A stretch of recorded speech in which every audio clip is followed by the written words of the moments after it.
S'il y a des juristes parmi vous, là, parmi les personnes qui nous écoutent, pouvez nous faire signe et tout ça pour nous éclairer un peu là-dessus. On voudrait avoir vos lumières. Et tout. Mais vous-même, d'ailleurs, docteur, vous avez été... vous avez fait l'objet d'excommunication, docteur. Et je suis... Mais c'est bizarre, mais docteur, je vous sens plus virulent maintenant, d'accord, en défendant les causes des excommuniés que lorsque vous avez été frappé de la mesure. Est-ce que vous pouvez nous expliquer un peu cette nuance? À croire que bon, au moment où vous avez donc la chose vous est arrivée, à croire que bon, vous n'avez pas beaucoup parlé, docteur. Vous êtes intervenu peut-être 1 ou 2 fois, d'accord? Oui, qu'est-ce qui s'est passé? Non, mais la question c'est que vous savez à cette époque-là, à dire vrai. Oui. Donc parce que moi j'aime pas les mensonges. Je n'avais pas encore la lumière de cette écriture. Ok, d'accord. Okay. Vous n'avez pas la connaissance que vous avez maintenant sur la question. La connaissance que j'avais, c'était la connaissance du fait que quelqu'un qui n'est pas de mon église locale, quelqu'un qui ne vit pas avec moi dans la même église, quelqu'un qui n'est pas du collège des serviteurs dans l'église où j'œuvre, ne peut pas m'exclure. Ok, ça vous étiez conscient de ça. Malheureusement, comme j'étais un homme à abattre, on en parlé là. Parce que c'est ça que j'appelle moi les éléments qui annoncent la fin de toute chose. C'est-à-dire les gens savent que c'est mauvais, l'iniquité. Hein? Ils savent que c'est mauvais, mais ils encouragent quand même. Le bien est devenu le mal.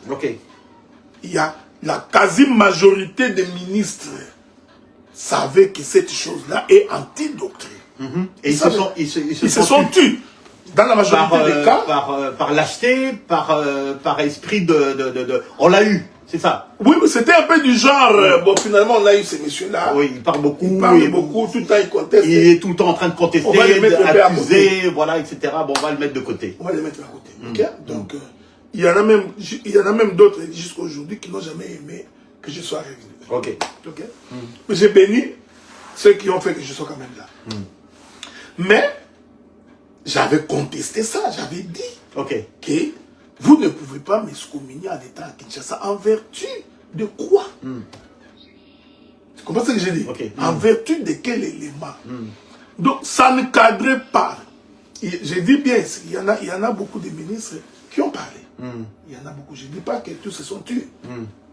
Mais comme on est en face des hommes uniques, c'est-à-dire des hommes qui, ils savent que c'est mauvais, mais ils disent nous n'allons pas faire le bien. D'accord. C'est parmi les éléments de la fin du monde. D'accord. Donc, le bien devient le mal. Tout le monde sait que c'est mauvais, mais personne ne s'en soucie. On viole, on piétine la doctrine, personne ne pose la question. Dieu soit loué, que maintenant, hormis cette connaissance-là que j'avais, j'ai ajouté Deutéronome 17. J'ai dit, dès qu'on conteste, on doit aller en appel. Et quand on va en appel, qu'est-ce qu'on fait? On va écouter les accusateurs, on écoute l'accusé. Et celui qui juge doit juger selon la loi, pas selon les sentiments. Pas du genre parce qu'on te donne des vestes, comme c'est qu'il y a des juges corrompus. Nous avons des ministres de Dieu corrompus. Des gens à qui on a donné 100 $, des 100 $, ils commencent à dire des choses qui ne sont pas vraies. Justement, docteur, le titre de l'émission, c'est que j'accuse. C'est-à-dire que vous êtes en train de faire une dénonciation, vous dénoncez avec virulence les dérives qui se pratiquent au sein de nos communautés. Bien. J'ai cité un élément tout à l'heure, j'ai parlé de votre cas. Au sein de l'église du Seigneur. Oui, c'est ça, exact, nos communautés. Enfin. Donc, si j'ai dit au sein des assemblées des saints, tu vas encore me fustiger. Parce que j'ai entendu quelqu'un qui dit non, tu dis sur la place publique. J'ai dit, mais pendant que nous parlons ici, j'enseigne. C'est un enseignement. Certes. Vous comprenez? Donc, on ne peut pas nous refuser d'enseigner. Non. Bien sûr que non. D'autant plus que toutes vos prédications, vous les faites passer en ligne. Vous êtes dans les réseaux sociaux, non? Donc, c'est pas personnel. Non.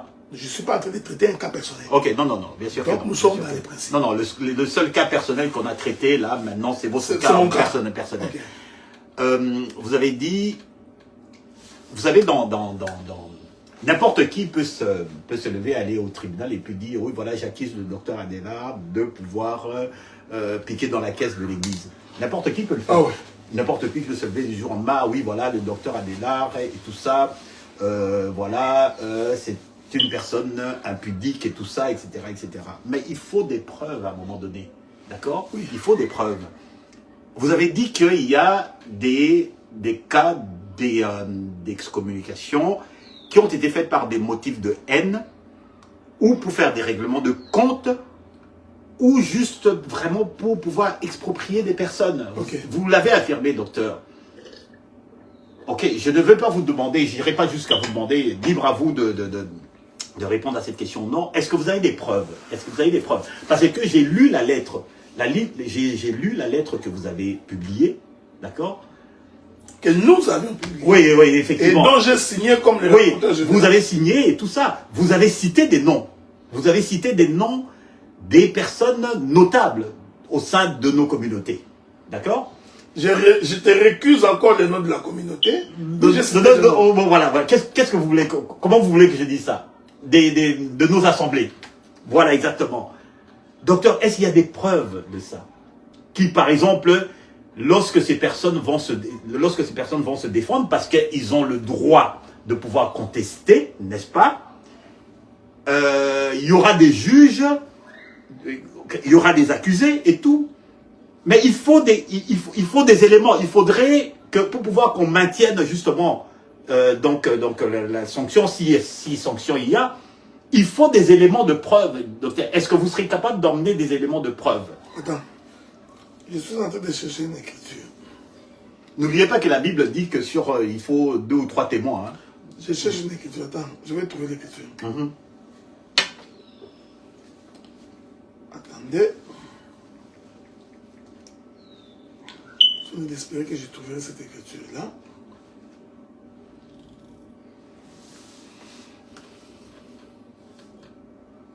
Il y a une écriture que je cherche. Il y a 2 Corinthiens chapitre 6. Okay. 2 Corinthiens chapitre 6. Je voudrais commencer par le premier verset. Puisque nous travaillons avec Dieu, nous vous exhortons à ne pas recevoir la grâce de Dieu en vain. Car il dit, au temps favorable, je t'ai exaucé.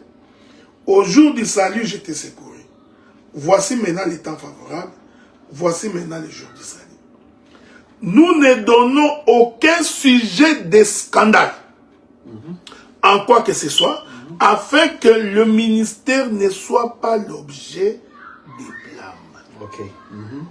Un ministre de Dieu, dès que sa situation crée un scandale, il se pose déjà un problème. C'est ce que les communs des mortels appellent la clameur publique. Vous comprenez? Déjà, quand le nom des ministres est cité dans plusieurs dossiers, ça, ce sont des éléments que nous en avons de preuves. Ok, d'accord. Nous en avons par écrit, nous en avons en audio. Donc, quand il y a, comme je suis là, s'il y a sujet à se plaindre sur moi, 2, 3, 4, 5 personnes, le pasteur Azaf, le pasteur Marcel doivent me convoquer. Ok. Vous comprenez? Même s'ils n'ont pas encore de preuves. Le simple fait que moi, en tant que ministre de la parole, ma situation crée des scandales. Pour éviter que le ministère soit blâmé, qu'on dise que tous les serviteurs sont de faux, je dois être interpellé. D'accord.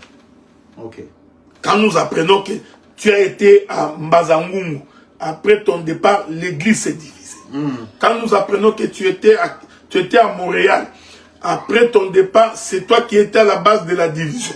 Quand nous apprenons qu'à Ottawa, c'est toi qui étais à la base des divisions. Il y a matière à... Il y a matière à scandale. Oui, d'accord. la personne doit être interpellée. Ok. Ça va nous permettre que personne ne soit au-dessus de la doctrine. Ok. Est-ce que on pourrait avoir, pendant ce temps-là, d'accord, une mesure, même si elle est temporaire, de suspension? Je veux dire que, est-ce qu'on peut vous suspendre le temps de voir clair? Mais je crois que même toi, regarde, même la personne elle-même doit comprendre que elle ne peut plus s'exprimer devant les gens. Parce que les personnes ne vous écouteront plus. Ok. C'est pourquoi Paul avait dit à Timothée, j'ai fait de ces choses une application à ma propre personne. Nous ne pouvons pas prêcher aux gens de se convertir, d'être polis, alors que le ministre de la parole est impoli.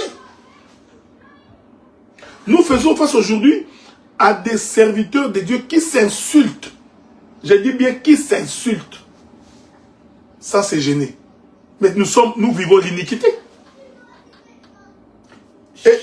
Sur la place publique. Mais sur la place publique. Et vous savez, nous avions étudié, malheureusement, nous avions étudié, si heureusement, malheureusement, je ne sais pas, c'est-à-dire qu'il y a des insultes avec insinuation. En fait, on t'a insulté. Mais celui qui insulte là, c'est un ministre de la parole. Non. Vous pouvez me faire la remarque. Je ne suis pas d'accord avec toi sur tel sujet. Le docteur Adela, moi, je ne crois pas que tu es ministre de Dieu. Mais tu ne peux pas m'insulter. Tu comprends ce que j'ai dit? Que c'est un idiot. Non, tu ne m'insultes pas. D'accord. Donc déjà, quand quelqu'un insulte, vous savez, on devrait revoir les critères pour amener les gens à devenir ministres de la parole. Je crois qu'il faut beaucoup de rigueur. Juste un élément, docteur. Lorsque les gens, lorsque Jésus avait été invité, vous vous rappelez quand il avait été invité une fois pour pouvoir aller dîner chez quelqu'un, et puis bon, je pense qu'il ne s'était pas lavé les mains ou quelque chose comme ça, et puis bon, les gens ont été outrés, et comme il a critiqué les gens de l'administration, on a été rapporter ça donc aux Romains, et on est allé, quand on est venu voir Jésus, et tout on a dit, oui voilà, les Romains sont pas contents parce que vous parlez du mal. Le Christ a répondu, allez dire à ce renard, c'est ça qu'il a dit. Il a dit, allez dire à ce renard, c'est quand même dur ça. Mais c'est pas une insulte. Il parlait d'un païen, c'est un renard. Ok. Bien qu'il y ait une portée prophétique en cela. Mais c'est pas une insulte quoi. Bon. Docteur Adela, vous êtes un renard. Pendant on est en public et tout ça. Docteur Adela, vous n'avez pas le droit à la parole, je ne vous écouterai pas parce que vous êtes un renard. Docteur, est-ce que vous n'allez pas vous sentir et insulter? Un tout petit peu. Mais je crois que j'ai... Mais là, vous parlez vraiment des paroles vraiment à outrance. Vraiment, c'est vraiment des insultes. Quand tu disais que je t'ai dit que tu m'as offensé, et que tu t'excuses même pas. Ah, ok, d'accord. Là, on est dans une autre dimension. Tu vois, déjà quand ton frère te dit que c'est que tu m'as offensé. Ok, d'accord. Je prends 1 Corinthiens chapitre 1 verset 23. Non, 1 Corinthiens chapitre 10, pardon. 1 Corinthiens chapitre 10, verset 32. La Bible dit ceci. Ne soyez en scandale ni aux Grecs, ni aux Juifs, ni à l'église de Dieu. On s'adresse à nous. Aux enfants de Dieu. Aux enfants de Dieu, c'est pas des païens. Combien plus forte raison est ministre. On dit ne soyez en scandale ni aux Grecs, c'est-à-dire ni aux païens. Ok, ni aux païens. Donc même les païens doivent témoigner que ça c'est un homme. Ok, d'accord, je vois ce que je veux dire. Si vous comprenez ce que je dis. C'est-à-dire que le comble c'est que nous avions résumé l'homme de Dieu par la prédication. Ok. C'est ça la difficulté. Non, l'homme de Dieu c'est tout un modèle de conduite. C'est tout un modèle de manière de vivre, la manière de parler.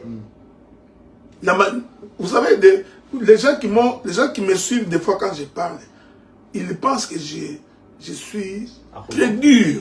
Mais lorsqu'ils me côtoient en privé, ils se rendent compte qu'en fait, Adela est l'homme le plus compréhensif. Donc, il suffit que nous dialoguions, que nous parlions. Non, ça, c'est pas beau. Et ça. Donc, nous nous arrangeons pour ne pas être en scandale, même pour les païens. Ok. Mais tu vas entendre quelqu'un qui dit que non, les choses là, il faut les garder à la maison, parce que si les étrangers apprennent que Saoul est mort, ils vont se moquer de nous. Non. C'est toi qui fais que les païens se moquent de nous à cause de ton comportement. Parce que si tu avais un comportement digne d'un serviteur de Dieu, il n'y a donc pas de raison pour que les païens se moquent de nous. Donc, nous ne faisons pas un effort de veiller sur nous. Ok. C'est ce que moi j'ai toujours été étonné. Nous ne faisons pas un effort de veiller sur nous. Salomon dit, la réputation vaut mieux que les sacrifices. Donc quand tu sais que tu es chef du peuple, tu sais que tu es écouté, tu sais que tu es suivi. Donc tu fais un effort pour que tu ne sois pas scandale à ces gens-là. C'est bizarre. Je suis un petit peu confus, docteur, parce qu'il y a un éminent prédicateur, enfin évangéliste, tout ce que vous voulez, un homme de Dieu, très suivi, africain et tout, qui a justement un langage très virulent. Les gens le critiquent et disent que non, voilà, pourquoi est-ce que vous attaquez les gens de cette manière, vous insultez les gens et tout. On l'a interpellé à plusieurs reprises et il a dit que non, voilà, en fait, c'est une stratégie, c'est-à-dire que il le fait exprès pour pouvoir susciter, pour produire une grande une forte impression au niveau du peuple, pour que ces dires puissent avoir de l'incidence sur le peuple. Mais on le traite d'impoli. On dit qu'il insulte les gens. Vous savez qui c'est? Je parle de Gédéon. Oh, Gédéon. Oui. Que pensez-vous de cette stratégie? Non, mais je ne pense pas que Gédéon est insultant. Oui. Non, je ne pense pas. Non, moi personnellement, je l'ai entendu se défendre là-dessus. Je ne l'ai pas trouvé du tout insultant. Non, je ne crois pas que Gédéon est insultant. Il a un peu son style que j'aime aussi. Ok. Gédéon, c'est quelqu'un qui défie les autres. Venez prouver exactement. par les Écritures que vous avez. Voilà, exactement. Donc, personnellement, je ne crois... Je ne suis pas d'accord avec beaucoup de choses qu'il raconte. Oui, bien sûr. Le fond, ça, nous, on parle de la forme. On parle de la forme. Le jour où le Seigneur nous donnera l'occasion, nous allons nous croiser. Ok. Nous parlerons et nous ferons une émission. Je voudrais bien avoir une émission avec lui. Ok, d'accord. Mais il a son style de abat les voleurs, abat de ceci là. Non, je pense pas qu'il est insultant. Ok, donc on parle pas de ça en fait. On parle vraiment que quelqu'un qui a des écarts de langage et tout, qui blesse et qui il prend même pas la peine de s'excuser. Ok. Vous savez, moi j'ai toujours constaté que il n'y a que les ignorants qui se fâchent quand on l'air de la vérité. Les gens qui se connaissent, ça ne dérange personne. Et vous allez remarquer que celui qui a des lacunes, quand on voudrait lui faire comprendre qu'il a des lacunes, il trouve qu'on est arrogant. Il prend la bouche. Mais celui qui connaît, j'ai compris pourquoi l'Écriture nous demande d'aimer la connaissance. Peu importe comment on peut interpréter la connaissance, celui qui connaît, il a toujours de l'avantage sur celui qui ne connaît pas. Ok, bien sûr. Alors celui qui ne connaît pas doit faire un effort de connaître. Bien. Au lieu de combattre ceux qui connaissent. Ok. C'est comme ça qu'on doit voir les choses. D'accord. Parlons maintenant des structures actuelles, docteur. Les structures actuelles, elles montrent leurs limitations. Voyez-vous, on n'a pas de juge. D'accord? On n'a pas de structure qui permette efficacement qu'une personne excommuniée puisse trouver, je veux dire, un directoire, là où il peut s'adresser et pour qu'il puisse être écouté, pour que son cas puisse faire l'objet de révisions. On n'a pas de cours supérieur, on n'a pas de cours de cassation, on n'a rien de tout ça, docteur. Mais nous avons des hommes. Nous avons des hommes qui sont capables d'écouter. Nous avons des hommes... Il faut plus que ça. Ouais. Non, je voudrais d'abord dire, nous avons des hommes qui sont capables d'écouter. Nous avons des hommes qui ont la maîtrise de la doctrine. Ok. Et nous avons des hommes qui sont écoutés. Mais qui ont des mœurs... Non, un peu douteuses. Non, il y a des hommes.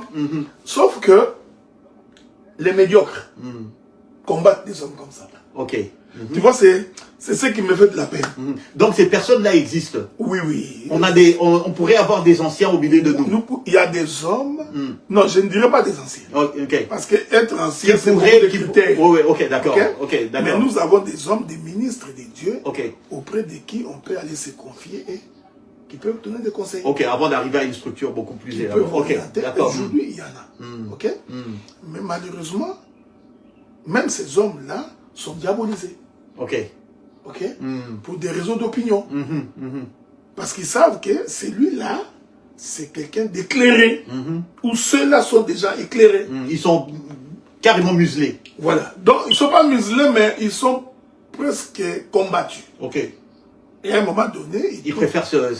Exactement. Ok, d'accord. L'autre difficulté, c'est parce que dans la plupart de nos enseignements, nous n'avions pas mis l'accent sur l'anciennat.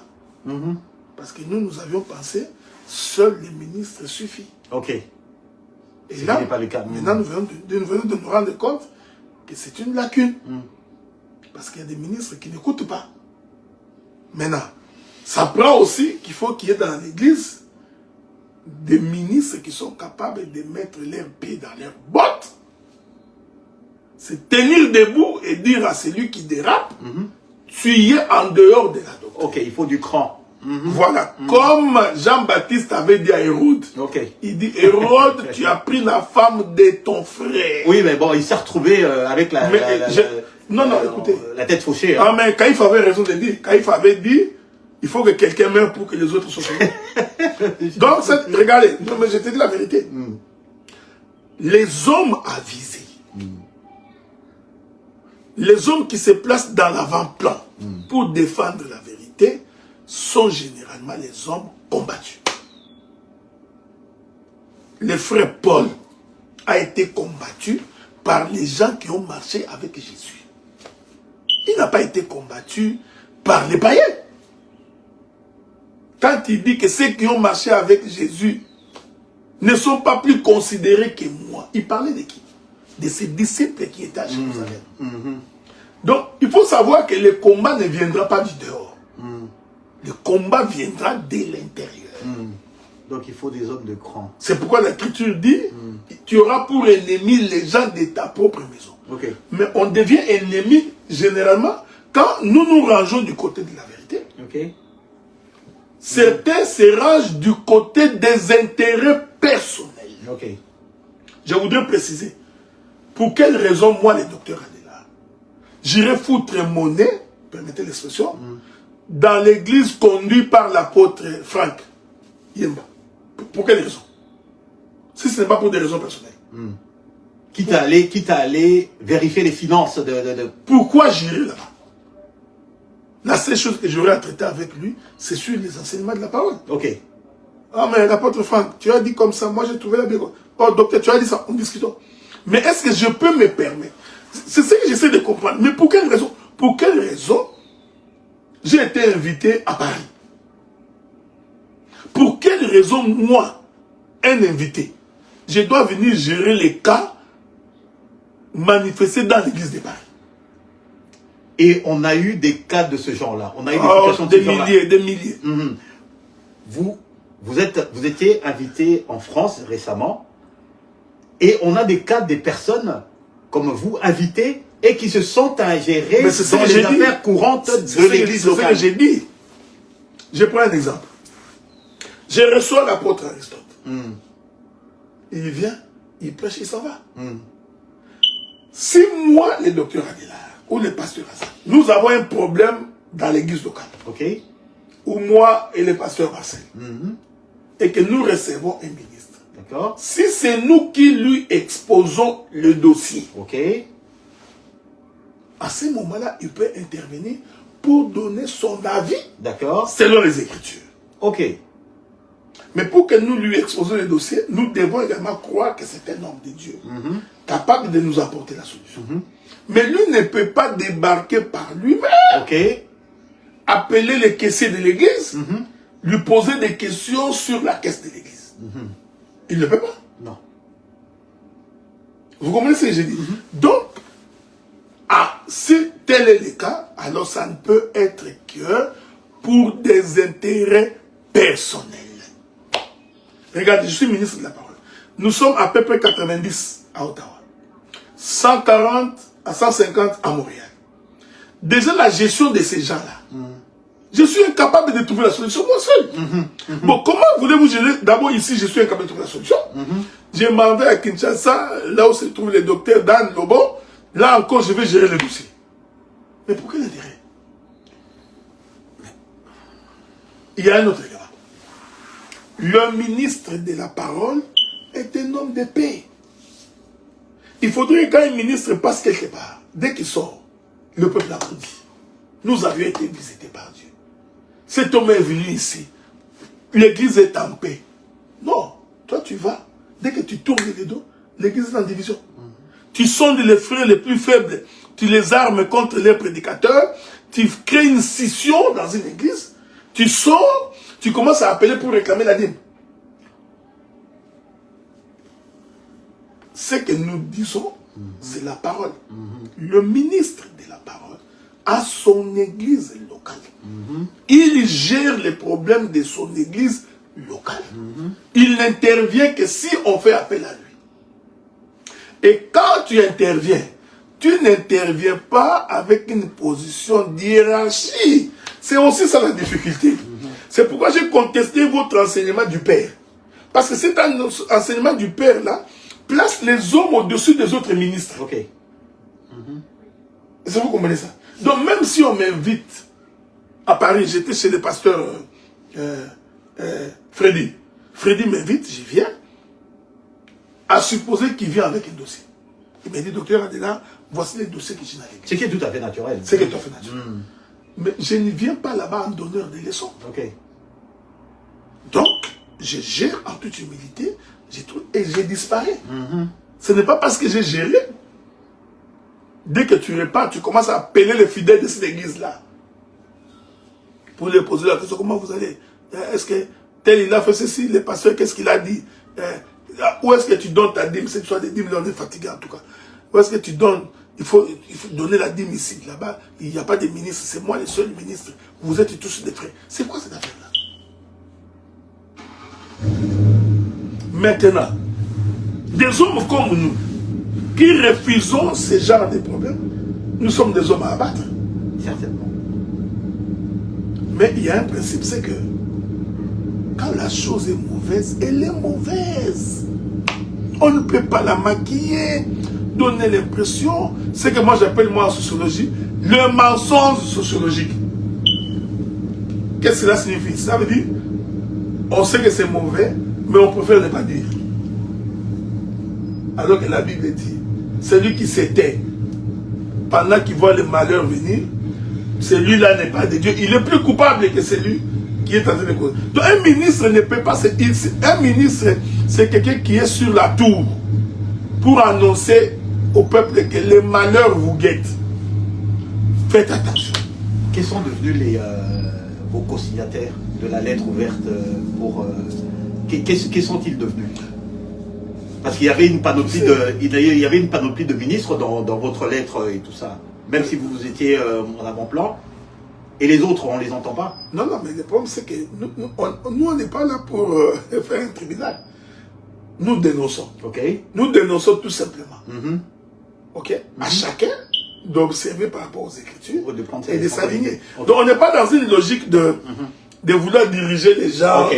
Comme c'est le cas maintenant. Comme c'est le cas de beaucoup. Non, non, tu vois, il fait ça parce qu'il veut devenir dirigeant ici. Non, il fait ça parce qu'il veut que... Non, on n'est pas dans cette logique-là. Dieu nous a donné assez de capacités. Nous pouvons commencer une 3e, 4e, 5e œuvre, si Dieu le veut. Donc on n'est pas, on ne vient pas gérer, récupérer le travail de l'autre. Ok? Donc c'est ce qui est malheureux. Donc, et la plus grande difficulté que nous avons, c'est ce que je voulais conclure avant que tu parles, tu dises autre question. L'Église est dirigée par la grâce. L'Église n'est pas dirigée par les titres. Je suis le pasteur. Je suis le pasteur. Je suis le docteur. Ce n'est pas ça qui dirige l'église.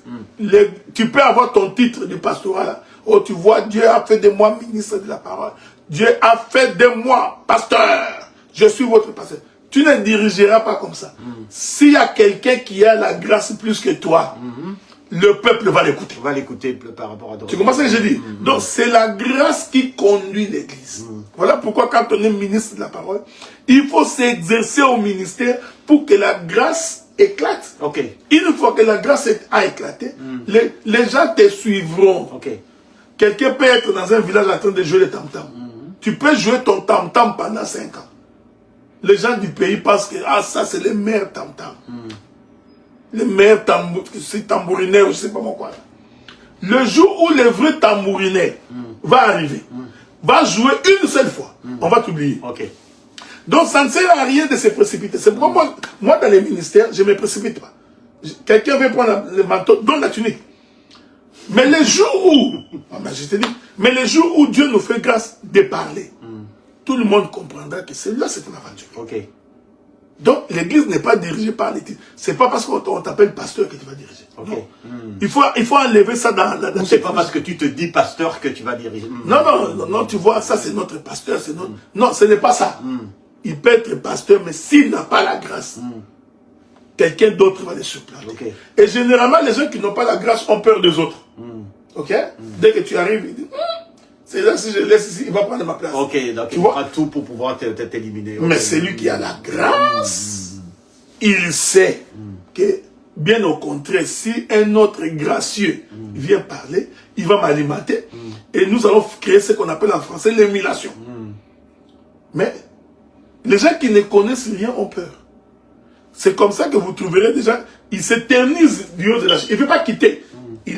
Parce qu'il pense qu'en s'éternisant, on va l'adopter. Non.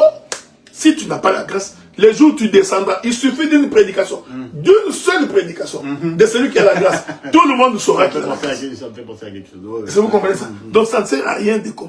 Nous reconnaissons, c'est comme moi. Je suis probablement l'avorton de tous. De tous ceux qui prêchent aujourd'hui. C'est vrai qu'il y a des gens qui sont venus après moi. Mais tous ces gens-là ont prêché avant moi. Donc je reconnais qu'ils sont venus après moi. Avant moi, pardon. Je reconnais que ce sont des aînés. Mais la difficulté, c'est que les gens que nous reconnaissons comme des aînés ne reconnaissent pas que nous avons la grâce plus qu'eux. Tu vois, c'est ça la difficulté. Donc, il faut reconnaître la place de l'aîné.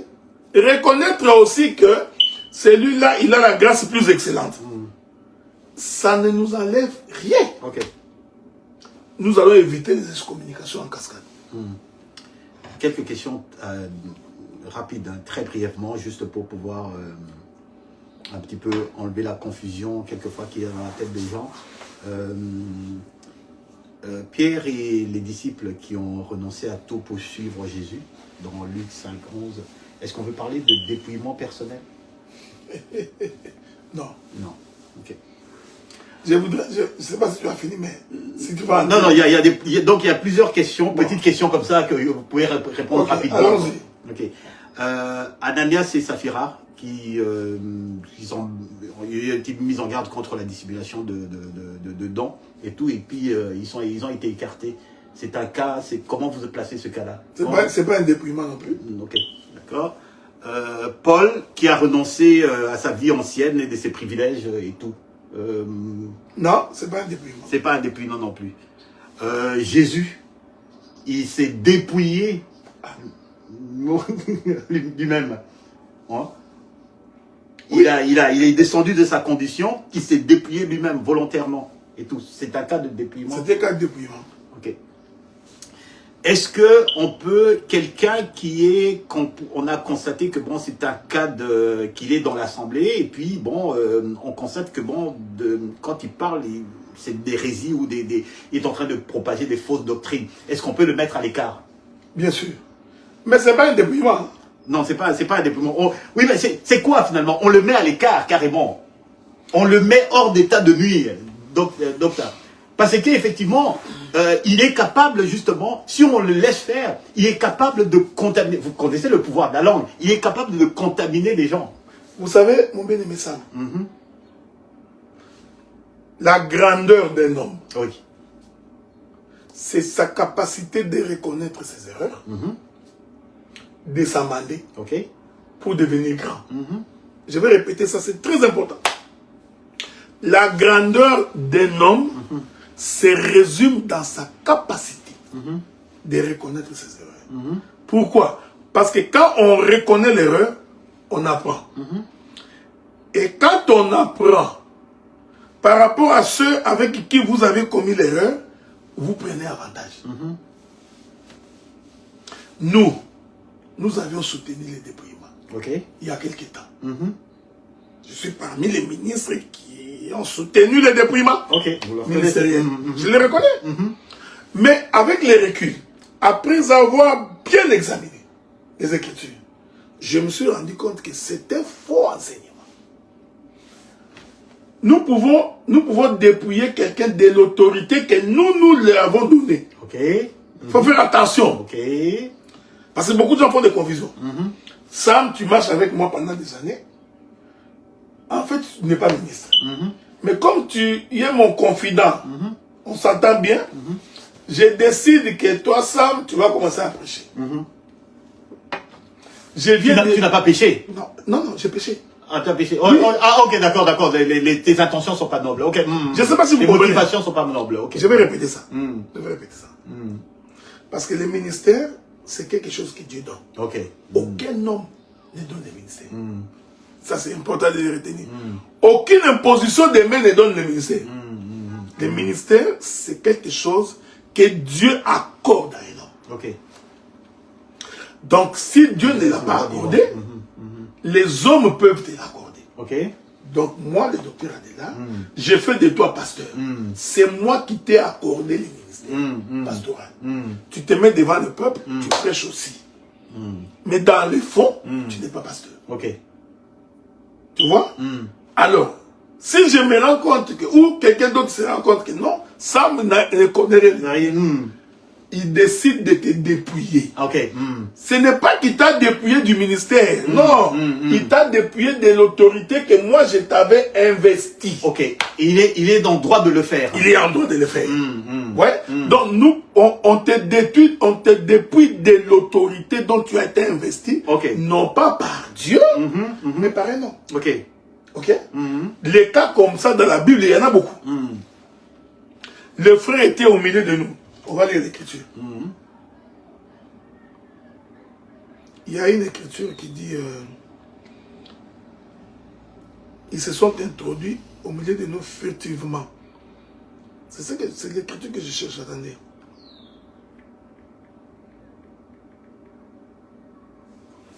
Je ne sais pas si j'ai trouvé cette écriture-là. Galates chapitre 2. Galates chapitre 2.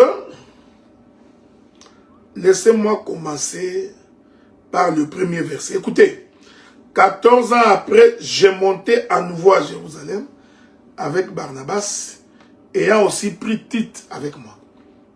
Ce fut d'après une révélation que je montais. Je leur exposais l'évangile que je prêche parmi les païens. Je l'exposais en particulier à ceux qui sont le plus considérés. Quand il dit les plus considérés, d'abord il parle de Pierre, Jacques et Jean et des autres qui ont marché avec Jésus. Afin de ne pas courir ou avoir couru en vain.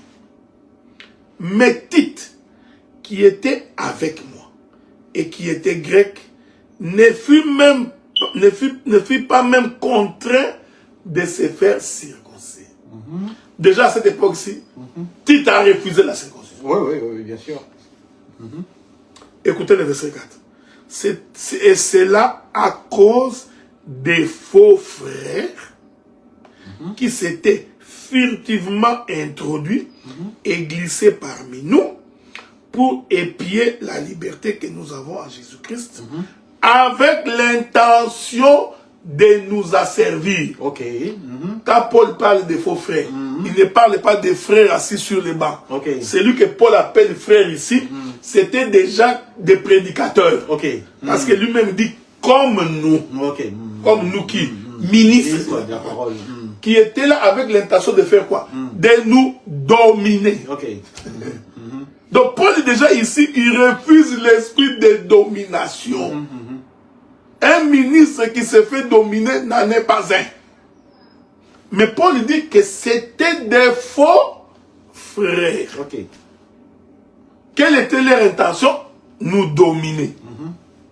Donc, un faux frère prédicateur, on peut les dépouiller. Mais ces dépouillements-là ne se comprend pas comme étant les dépouillements ministériels. C'est là où les gens n'ont jamais compris. Ok, justement, c'est pour ça que je voulais que vous apportiez nous les communions et nous les dépouillons du ministère.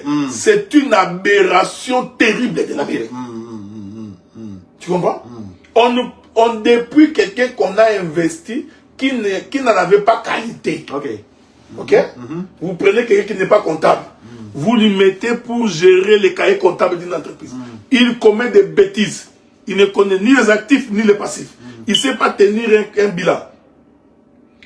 Qu'est-ce que nous faisons? Nous les dépouillons de l'autorité que nous lui avons investie comme étant un comptable.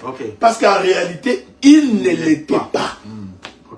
Donc, c'est pourquoi dans mon intervention, quand j'ai commencé, je vous ai dit que dans l'Ancien Testament, il n'y a aucun sacrificateur lépreux. Je répète ça.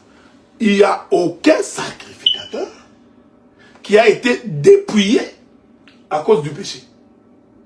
Il n'y en a pas. Voilà pourquoi même aujourd'hui, nous avons la confession qu'un vrai ministre de Dieu ne peut pas être ni excommunié, ni dépouillé. Ça, c'est la rigueur de la doctrine. Maintenant, le faux frère, nous pouvons le dépouiller. C'est lui. Attends, il y a encore... Paul dit quelque chose d'important. Qu'est-ce qu'il dit? Paul dit ceci. Paul parle de... Quand tu t'es opposé à certains et tu t'es rendu compte qu'ils n'étaient pas ministres. Il y a un terme que Paul a utilisé. Il dit quoi? Tu les as éprouvés. Laisse-moi trouver ce que je vais trouver cette écriture.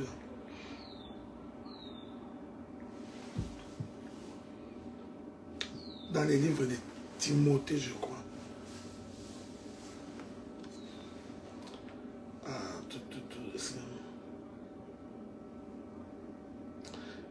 C'est bizarre que je ne trouve pas cette écriture-là. Si je ne trouve pas, je vais revenir là-dessus. Mais si quelqu'un les trouve, il peut me les envoyer. Mais l'écriture que j'ai trouvée... Ça parle de quoi en gros? Là, Paul dit à Timothée que il y en a certains qui se sont fait appeler apôtres, tu les as éprouvés et tu as trouvé qu'ils n'étaient pas serviteurs de Dieu. Il y a cette écriture-là que je cherche. Hein? Si je trouve ça, je vais revenir. Mais je voudrais quand même... en attendant, si quelqu'un va trouver, il va nous envoyer. En attendant, prenons le livre de 1 Timothée chapitre 3.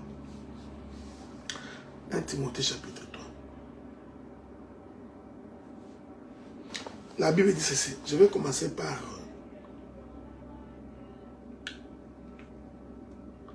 verset 5. Non, commençons plus. Verset 4. Il faut qu'il... On parle de l'évêque. Il faut qu'il dirige bien sa propre maison. Et qu'il tienne ses enfants dans la soumission et dans une parfaite honnêteté. Car si quelqu'un ne sait pas diriger sa propre maison, comment prendra-t-il soin de l'église du Seigneur? Il ne faut pas qu'il soit un nouveau converti. De peur qu'enflé d'orgueil, il ne tombe sous le joug du diable, sous le jugement du diable. Il faut aussi qu'il reçoive un bon témoignage de ceux du dehors, afin de ne pas tomber dans l'opprobre et dans les pièges du diable. C'est ce que je t'avais dit. Déjà, quand quelqu'un a un mauvais témoignage, il faut d'abord commencer par le faire asseoir. Les diacres aussi, quand on dit les diacres aussi, c'est pour dire tel que les ministres. Comme pour les ministres aussi. Les diacres aussi doivent être honnêtes, éloignés de la duplicité, des excès du vin et d'un gain sordide. Conservant les mystères de la foi dans une conscience pure.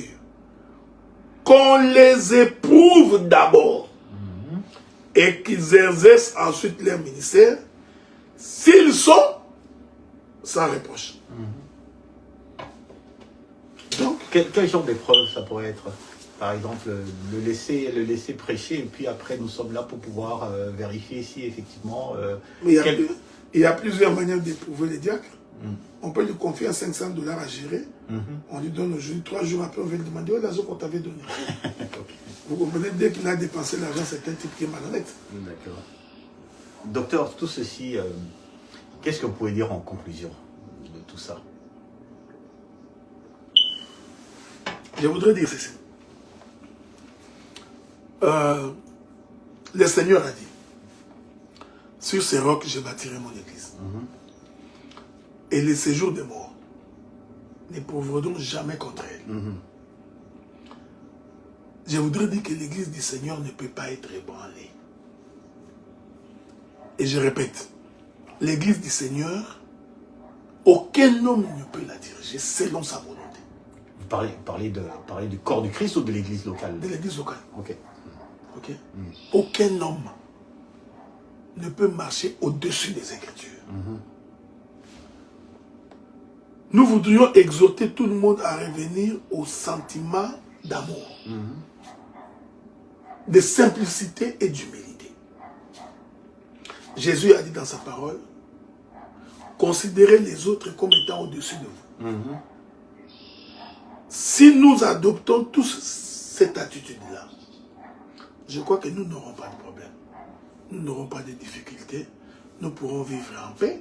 Il n'y aura pas de problème. Mais, en ce qui concerne l'enseignement, il est important que le peuple héritier. Je voudrais revenir sur la livraison.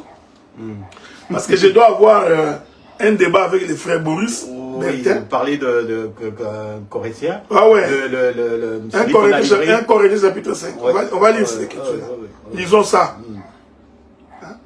Parce que le mardi, je dois avoir un partage avec ces frères-là. Mais laissez-moi d'abord lire ça. Parce que vous avez eu là-dessus, sur ce passage-là, vous avez eu quand même une position assez controversée. Je vais y aller. Ok, d'accord. On entend dire généralement qu'il y a parmi vous de l'impudicité, et une impudicité telle qu'elle ne se rencontre pas chez les païens. C'est au point que l'un de vous a la femme de son père. Vous êtes enflés d'orgueil. Vous n'avez pas été plutôt dans l'affliction, afin que celui qui a commis cet acte fût ôté du milieu de vous. Ok? Il faut finir l'écriture. Pour moi, absent de corps, mais présent d'esprit, j'ai déjà jugé comme si j'étais présent celui qui a commis un tel acte. Au nom du Seigneur Jésus, vous et mon esprit, étant assemblés avec la puissance de notre Seigneur Jésus-Christ, qu'un tel homme soit livré à Satan. Le verset n'est pas fini. Pour la destruction de la chair, afin que l'esprit soit sauvé au jour du Seigneur. Donc c'est lui qu'on a livré. Il était à l'extérieur. Il parlait d'une autre église. C'est ce que j'ai dit. C'est pourquoi il a dit vous et moi. Vous comprenez? C'est pourquoi nous, on ne peut pas livrer quelqu'un qui n'est pas dans notre église. Mais nous pouvons suggérer sa livraison de par son comportement. Et au collège d'examiner. Mais ce que je voudrais dire ici, que cet homme ici qu'on a livré à Satan, c'est un homme sauvé. Oui, bien sûr. Donc c'est un acte d'amour. On va le livrer à Satan par amour. Vous savez, la Bible est... Attendez. L'Écriture n'a pas dit ôtez les méchants au milieu de vous. Non. L'Écriture dit celui qui a commis cet acte-là fut ôté au milieu de vous. Cette Écriture n'a pas appelé cet homme-là un méchant. Non. Ok? Donc il ne faut pas faire... Il a condamné quand même l'acte de... Oui, je suis tout à fait d'accord. On condamne l'acte. C'est-à-dire que je refuse qu'on fait un mélange. Il y a des écritures qui disent ôtez les méchants au milieu de vous. Oui. Mais cette écriture ne dit pas que cet homme était méchant. Non. On dit que cet homme, il a commis l'impudicité telle qu'on n'a pas vu chez les païens, au point où il a pris la femme de son père. Alors, la Bible dit ôtez-lui au milieu de vous. Mais pourquoi? Pour la destruction de sa chair et le salut de son âme. Ok. Donc, nous sommes en train de dire que cet homme ici, c'est un sauvé. Donc je ne crois pas que quand Il y avait une église qui avait, je pense qu'il y avait une église que vous avez fréquentée qui avait décidé de vous livrer à Satan, non? Je pense pas que c'était un acte d'amour. C'était pas par amour. Non, je n'ai pas été livré à Satan par une église. Non, non, ils vous ont menacé. Non, ils vous ont menacé ils ont menacé de vous livrer à Satan. Je pense pas qu'ils voulaient le faire par amour. Regardez. Quand quelqu'un est dans un état de péché, même spirituellement, Dieu s'est retiré de lui. Ok. Ok? Cet homme-là, si vous le livrez à Satan. Dieu se retire de lui. Non. Oui, l'esprit de Dieu. Ça veut dire que la faveur de Dieu n'est plus sur lui. Ok, d'accord. La faveur de Dieu n'est plus sur lui. On parle d'un enfant de Dieu. D'un enfant de Dieu. Ok. Un tel homme, quand vous le livrez à Satan, puisque la faveur de Dieu n'est plus sur lui, et que lui s'est retrouvé dans un état de péché, cet homme-là ne peut pas prospérer. Non. Aucune de ses affaires ne marchera. Tout ce qui touchera n'avancera pas. Ok. Et si Satan, on arrive à détruire sa vie, donc à le faire mourir, cet homme-là n'ira pas en enfer. Je peux répondre. La question de l'enfer, je ne réponds pas. Ok, d'accord. Parce qu'il n'y a que Dieu qui peut. Mais ce que je voulais dire, c'est que la vraie livraison à Satan, l'homme doit sentir ça dans sa chair. Ok. Mais quand vous livrez quelqu'un gratuitement, alors qu'il n'a pas commis un tel péché, mais vous échouez parce que l'homme va prospérer. Ok. Et quand il va prospérer, tout le monde va accourir. Et vous deviendrez ridicule. Tu vois, c'est ça la difficulté.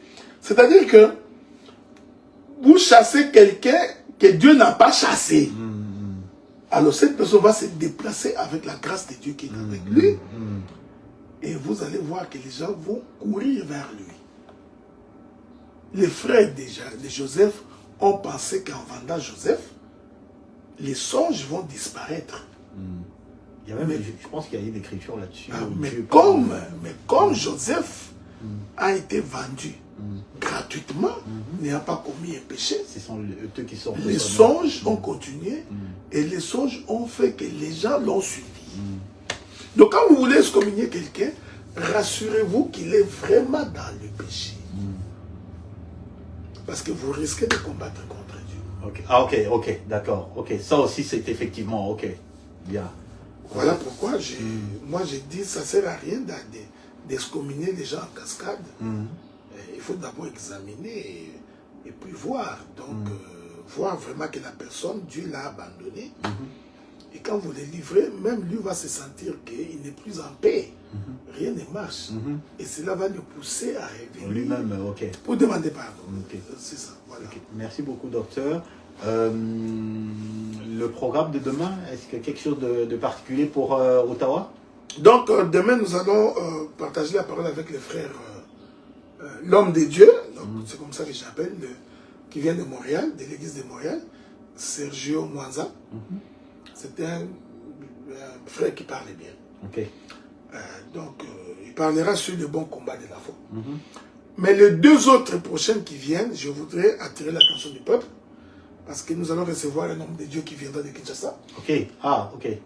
Qui va parler sur les liens des alliances des familles.